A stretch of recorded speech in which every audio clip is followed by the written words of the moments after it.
안녕하세요. 그림책 스토리텔링 활용법 짤강의 스토리 그린입니다. 짧지만 유익하게 그리고 쉽게 오늘도 이야기 한번 나눠봅시다. 자, 오늘은요. 역할놀이 롤플레이의 특징을 이해하고 스토리텔링 수업에 대한 이야기를 해보려고 합니다. 그래서요.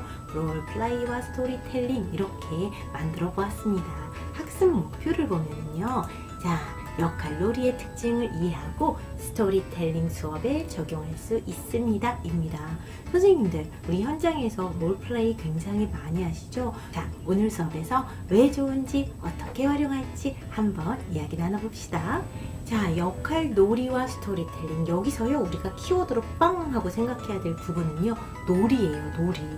놀이는 어린아이들한테 중요합니다. 놀이는요, 아이들이 뭔가 몰입을 해서 그 상황에 있는 것처럼 생각하게 그렇게 만들거든요.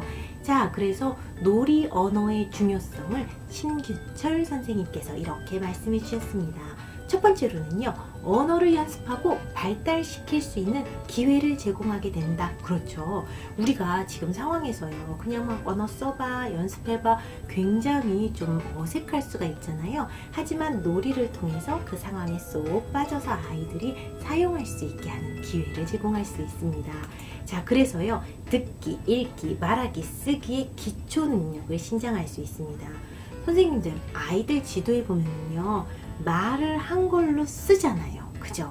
쓰기 이전에 말하기가 좀 돼야 아이가 말하면서 그거를 글자화합니다. 맞죠? 그리고 좀 들어야지, 듣는 게 있어야 내가 들은 게 이거구나 하면서 읽기를 할 수가 있잖아요. 자, 읽기를 통해서 그걸 가지고 말하기를 하고요. 말하기의 역할은 참 중요하거든요. 그래서 스토리텔링에서 롤플레이를 이렇게 연결이 되는 그 고리를 꼭 기억해 두세요. 자, 그리고요, 아이들이요, 놀이를 하면서요, 놀이에는 어떤 문제가 있기도 하고요, 그 문제를 해결하기도 하잖아요. 친구들 간에 놀면서도 또 문제를 해결할 수가 있고요. 언어도 마찬가지예요. 언어 놀이할 때요, 서로 물어보고, 그죠? 그리고 답하면서요, 문제 해결 능력을 강화할 수가 있습니다. 자, 그리고 말을 잘하는 사람, 의사소통을 잘하는 사람의 특징이 무엇일까요? 상대방의 말에 귀를 잘 기울이고요. 자기 언어를 전달하는 과정을 이렇게 거치면서 의사소통을 능력을 기를 수 있는 거죠. 자, 그러면서 다양하고 풍부한 언어 발달이 이루어집니다. 무엇을 통해서요? 놀이, 언어를 통해서요. 자, 그러면 역할놀이가 무엇인지 한번 살펴보도록 할게요. 자, 역할놀이 다 알고 계시죠? 뭐가 있나요? 특정한 상황, 그렇죠. 그리고 역할을 주고 이에 맞도록 말하고 행동하게 하는 놀이를 말합니다. 그래서요, 실제 상황처럼 의사소통하는 경험을 제공해 줍니다. 경험, 언어 경험 중요하겠죠.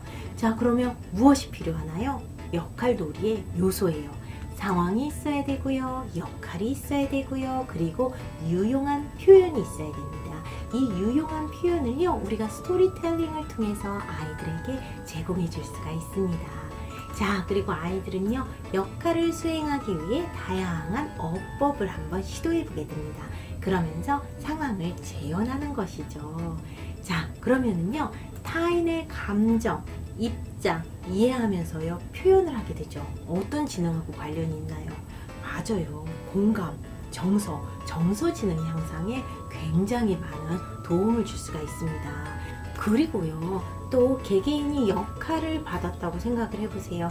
내 역할이 없이 단체로 따라하고 말하고 그럴 때보다는요, 내 역할이 있으면 다른 사람의 말도 더 잘 듣겠죠. 그리고 나의 역할이 있으니까요, 훨씬 더 몰입해서 집중해서 할 수가 있습니다. 그래서 역할 자체가요, 적극적인 참여를 유도할 수가 있고요.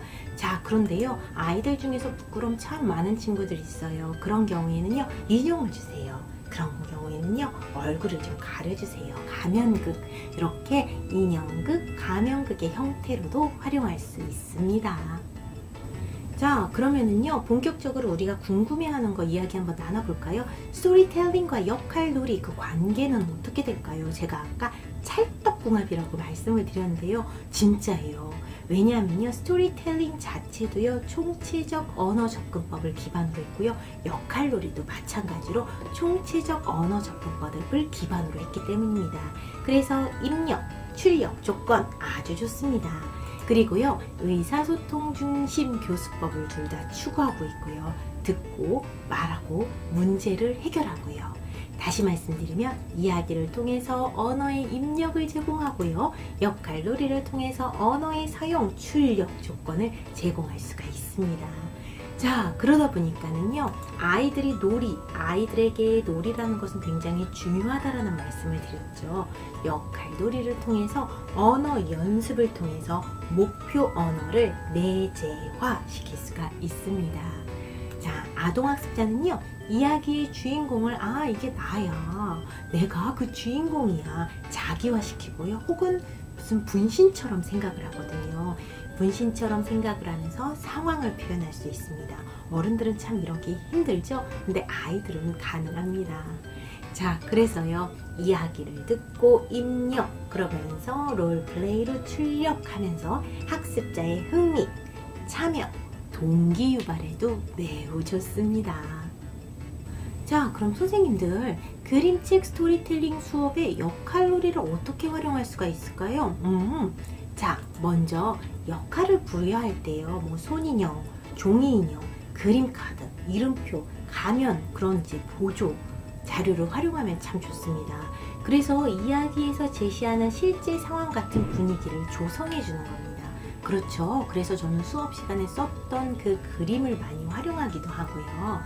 자, 교사가요, 역할별로 목소리를 바꾸어 아동학습자가 따라하게 합니다. 그러면 아동학습자가요, 조금 더 그 분위기에 젖을 수가 있고요, 캐릭터에 대해서 이해를 할 수가 있거든요.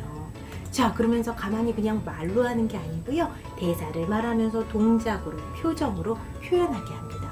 진짜 언어를 쓰는 것 같죠? 자, 그래서 아이들하고 충분한 연습 시간을 갖는 것이 중요하고요. 자, 또 하나 중요한 거는요, 아동학습자를 다그치지 않고 충분하게 기다려주는 것 중요합니다. 그리고요, 아동학습자의 행동에 맞게 적절하게 응대해 주세요. 제가 롤플레이를 이제 아이들하고 하다 보면요, 조금 어려운 점이, 학생들이 너무 많은 수업에서는 특히 미취학 아동 같은 경우는 좀 어려운 부분이 있습니다. 취학 후 아동들은요, 조별로 나눠서 이쪽 좁아주고 이쪽 좁아주고 하면서 진행을 할 수가 있는데요, 미취학 아동들 같은 경우는 딱 한 번으로 역할을 줘야 되잖아요. 그리고 대규모 수업에서는 조금 어려운 점이 많았습니다. 그때는요, 저는요, 2명이 같은 역할로, 3명이 같은 역할로 해서 서로 도와주면서 할 수 있도록 그렇게 유도하면서 했어요. 자, 그리고 이 역할놀이를 하면은요, 아동학습자가 자신감, 창의력을 보일 수 있거든요. 이런 거를 보였을 때 정말 잘했다고 칭찬을 해주면서요, 이렇게 유도해 주세요. 그리고 또한 이제 반복을 하잖아요. 반복도 재미있게 찬트 리듬에 실어서요, 혹은 약간 음악을 넣어서, 노래를 넣어서 아주 재미있게 반복하게 하면요, 스토리텔링 수업에다가요, 이렇게 출력 조건을 우리가 주는 거예요. 그렇기 때문에 정말 그 효과를 매가시킬 수 있습니다. 선생님들 능력이 정말 출중하시잖아요. 우리 수업 시간에 이 역할 놀이도 상황에 맞게 잘 한번 활용해 보시기 바랍니다.